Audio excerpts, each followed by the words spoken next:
देशात परदेशात कुठेही जा, प्रत्येक जण ज्या धर्मात जन्म घेतो त्या धर्माबाबत त्याच्या मनात अभिमान हा असतोच.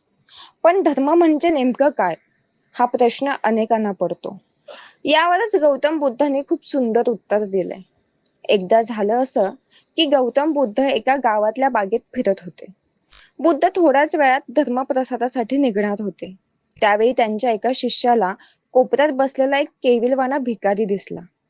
या शिष्याने भिकाऱ्याबाबत बुद्धांना सांगितलं. त्यानंतर बुद्धांनी त्यांच्याकडे असलेली शिदोरी त्या भिकाऱ्याला खायला दिली.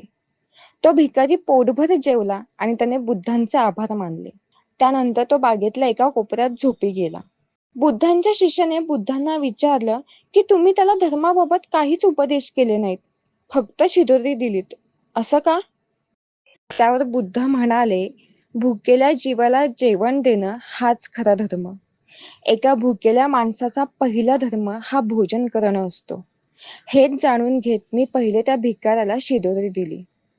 रिकामी पोट कधीच कोणती जात किंवा धर्म समजू शकत नाही, असं बुद्धांनी त्यांच्या शिष्याला उत्तर दिलं. एकंदरीतच काय, तर तुम्ही कोणताही जात, पंथ किंवा धर्माचे असलात तरी कोणताही धर्म पहिले हेच सांगतो की अडलेल्या याचकाला मदत करावी. कोणत्याही सजीवाला मदत करणं हाच सर्वात मोठा धर्म आहे आणि प्रत्येक धर्माची हीच शिकवण आहे.